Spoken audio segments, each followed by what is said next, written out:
ले ली और रसूलुल्लाह सल्लल्लाहु अलैहि वसल्लम के घर चले गए। मक्का की रात गहरी होने लगी। नबी करीम रसूलुल्लाह सल्लल्लाहु अलैहि वसल्लम की आंखों से आंसू बह निकले। उन्होंने हाथ उठाकर अल्लाह से दुआ मांगी और फिर हजरत अब्बू बकर रज़ियल्लाहु अन्हु को साथ लेकर सफर के लिए रवाना हो गए। जब नबी करीम रसूलुल्लाह सल्लल्लाहु अलैहि वसल्लम ऊंट पर सवार होने लगे तो उन्होंने पीछे मुड़कर हजरत आयशा रज़ियल्लाहु अन्हा से मुस्कुराते हुए फरमाया, ऐ आयशा, हमारे लिए दुआ करना, हम हिजरत के सफर पर जा रहे हैं। ये कहकर वो हजरत अबू बकर के साथ रवाना हो गए। लंबा सफर, रास्ते की मुश्किलें और दुश्मनों के खतरात झेलते हुए आखिरकार रसूलुल्लाह सल्लल्लाहु अलैहि वसल्लम और हजरत अबू बकर रज़ियल्लाहु अन्हु मदीना पहुंच गए। कुछ दिन बाद हजरत आयशा रज़ियल्लाहु अन्हा और उनका पूरा खानदान भी मदीना मुनव्वरा मुंतकिल हो गया।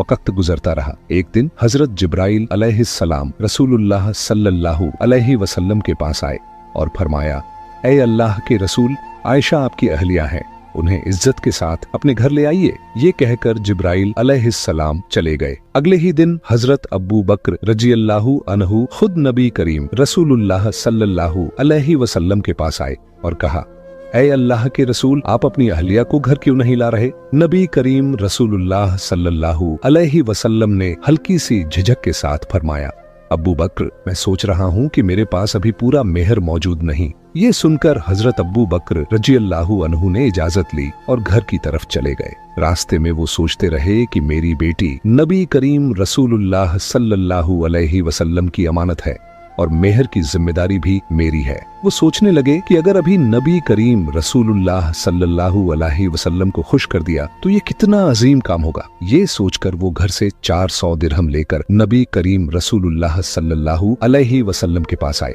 और कहा, ऐ अल्लाह के रसूल, ये मेरा तोहफा है। नबी करीम रसूलुल्लाह सल्लल्लाहु अलैहि वसल्लम ने तोहफा कबूल किया और उसी रकम को हजरत आयशा रज़ियल्लाहु अन्हा का मेहर बना दिया। इस तरह मेहर अदा हो गया। उस वक्त हजरत आयशा रज़ियल्लाहु अन्हा की उम्र 9 साल थी। हजरत आयशा रज़ियल्लाहु अन्हा फरमाती हैं कि जब मेरी उम्र 6 या 7 साल थी, मेरा निकाह नबी करीम रसूलुल्लाह सल्लल्लाहु अलैहि वसल्लम से हुआ। फिर हम मदीना हिजरत करके आए और बनी हारिस बिन खजराज के मकाम पर उतरे।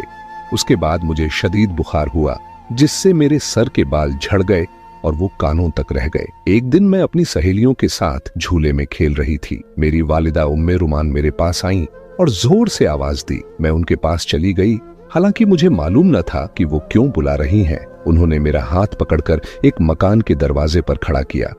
मेरा सांस फूल रहा था।